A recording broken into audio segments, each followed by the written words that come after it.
The Pumpkin Runner by Marsha Diane Arnold. Pictures by Brad Sneed. Nearly all the sheep ranchers in Blue Gum Valley rode horses or drove jeeps to check on their sheep, but Joshua Summerhayes liked to run, with Yellow Dog trailing behind him. Joshua had been running for 50 years, ever since he was 10 years old. That was the year his family planted a pumpkin patch behind their clapboard ranch house, where the sun sparkled through the eucalyptus trees near Blue Gum Creek. When the pumpkins had grown as round as a wombat's belly, young Joshua stopped by to enjoy a golden slice. He felt such an energy from the sun-filled pumpkin that he pulled on his orange gumboots, shuffled a dance in the dusty earth, and took off running, with the great-great-great-grandfather of Yellow Dog trailing behind. That day he ran 40 kilometers, all the way to Cockatoo Canyon, just to check on a newborn lamb. Must be the way the sun shines through the eucalyptus trees that gives the pumpkins that extra spark, Aunt Millie had said as she watched Joshua's dust trail. Now Joshua was getting up in years, and every January at the sheep rancher's Woolly Bully barbecue, the ranchers teased him. "You're getting mighty old to be running all over a 10,000-acre sheep ranch," said Rancher Wadley. "When are you going to buy a Jeep?" Joshua smiled and shuffled his gumboots in the dust. "I like to run," he said. "As long as he's got pumpkins to eat, he'll keep running," added Aunt Millie. One day Joshua and Yellow Dog were resting on the porch after a long run over to Bandicoot Creek, when the wind blew a newspaper smack into Joshua's face. When he opened his eyes, he read, "12th Annual Koala Race, 900 kilometers from Melbourne to Sydney, May 4th. $10,000 prize." "It's been a while since we visited the city, Yellow Dog," Joshua said. "We could see 2 cities and get in a little run as well." Yellow Dog thumped his tail against the wooden porch planks. Joshua packed a clean pair of overalls and his newest pair of gumboots for the run. Rancher Wadley offered his Jeep for the trip. "Mighty grateful, mate," said Joshua, piling the last pumpkin from his patch into the Jeep as Aunt Millie loaded her cooking tools. "Not sure I could carry all the pumpkins I'll need for a 900-kilometer run." The morning was still dark when Joshua pulled up to the runner's registration table in Melbourne. Mr. Manning, the race official, looked over his glasses at the lanky man driving the Jeep, the Yellow Dog sitting beside him, and the old woman snoring atop a pile of pumpkins. "You sure you're in the right place?" he asked. "If this is the Koala Cay," answered Joshua, "I've come to run." Wanting to be friendly, Joshua and Yellow Dog introduced themselves to the 8 other runners, while Aunt Millie got a few more winks. "I've run 200 kilometers a week for 3 months training for this race," said Damien Dodgerel, raising one eyebrow at Joshua and looking down his long nose at Yellow Dog. "And you?" "I just check my herds from sun up to sundown," said Joshua. "I train every day with 300-pound weights," Damien continued, doing a one-handed push-up. "I carry an injured sheep in now and again," Joshua replied. Reporters pushed Joshua aside as they threw questions at Damien. Word was out he was a shoo-in to win. Joshua was shoved into Katerina Volta, who was gulping down a vial of purple liquid. "It's my specially formulated energy drink," she explained.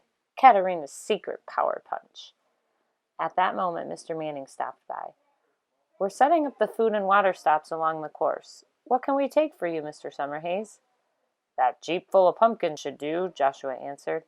"Just give Aunt Millie a map of the course." As starting time approached, Joshua changed into his fresh pair of overalls and clean boots. "Nylon shorts and running shoes are the usual attire for a runner," said Mr. Manning, staring at Joshua's orange gumboots. "These do me on the ranch," Joshua answered. "Guess they'll do me here." As the sun called up the morning, spectators lined the road. A few of the young ones snickered and giggled at the gray-haired man in overalls and gumboots. Yellow Dog growled softly, but Joshua said, "Never mind now." Banners flew above the crowd. Peddlers sold sun lotion and sodas. Reporters floated overhead in balloons, snapping photos. The other runners started to flex and stretch. Joshua nibbled a slice of pumpkin. At 2 minutes till 8, the crowd grew quiet. Banners stopped flying, peddlers stopped selling, balloonists hovered in anticipation. At precisely 8 a.m., Mr. Manning sounded the starting gun. 8 runners sped swiftly past the cheering spectators. Joshua shuffled by, waving, while Yellow Dog sniffed the ground to get his bearings. As they passed through the city, 8 runners looked straight ahead. Joshua called hello to the rowing crews on the River Yarra. Yellow Dog barked greetings to the trolley passengers. By afternoon, the runners were deep in the countryside and tiring. Except Joshua. He kept pulling a slice of pumpkin from his pocket and chewing on it. He'd give a slice to Yellow Dog, and they'd keep shuffling along, steady-like. By the first stop at Wallaby Ridge, Joshua was running alongside the others. As Katerina Volta gulped her secret power punch, Joshua and Yellow Dog ate Aunt Millie's pumpkin stew. Then Joshua ran off like it was another day on the sheep ranch, and he was going to check a mother ewe at Dry Creek Landing. The third day, word got out that Sheep Rancher was wearing overalls and gumboots and was leading the race. A crowd was at Platypus Pond to cheer him through Aunt Millie's pumpkin soup. The day after that, the newswire told the world about Joshua. Photographers from Paris to Hong Kong were at Wombat Flat to watch Joshua and Yellow Dog enjoy their pumpkin seed pudding. "Not too many pictures," Joshua said. "Yellow Dog is camera shy." The world was so busy watching Joshua shuffling along that the other races were nearly forgotten. But Damien Dodgerel had not forgotten the $10,000 prize. When one of the balloons dropped down for repairs, Damien made a deal with the balloonist. Half the prize money for a shortcut over Wollongong. Joshua and Yellow Dog were within 20 kilometers of the finish line when Damien Dodgerel caught sight of them. "Set me down in front of them, on the other side of that wattle grove," Damien shouted. Just as the balloon was about to set down, a jeep, half filled with pumpkins, roared out of the grove. Aunt Millie had spent all night baking a pumpkin victory cake, and she was late for the last stop. As she swerved to miss the balloon swayed to miss her. Damien ended smack in the middle of mashed pumpkins. Aunt Millie ended smack in the middle of squashed cake. And the balloon ended smack on top of the jeep. When Joshua and Yellow Dog arrived at the last check-in, Aunt Millie and the pumpkins were nowhere to be seen. Yellow Dog sniffed the ground and whimpered. Joshua sat down and pondered what to do without his pumpkin energy. As the sun sparkled through the eucalyptus trees onto Joshua's head, he felt the energy racing through his body the way it raced through sun-filled pumpkins. Joshua got up and shuffled a dance in the dusty earth. "Well now, Yellow Dog, we've come here to run, and that's just what we're going to do. But this last bit of running, we'll be doing on our own." Nearing the finish line, Joshua waved hello to the cheering crowds. The snickering boys and giggling girls were now clapping and jumping up and down. Yellow Dog held his head high. 2 days and 2 hours off the record!" Mr. Manning exclaimed, running up with the silver trophy. The crowd squeezed around as Mr. Manning presented Joshua the check for $10,000. Joshua split the winnings with his fellow runners, even Damien Dodgerel. He kept only enough for new overalls and gumboots, and gave the rest of his share to Rancher Wudley to repair the jeep and to Aunt Millie for new cooking tools.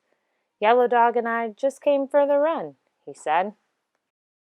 It's been some years since Joshua Summerhayes broke the record in that famous Kowalake race.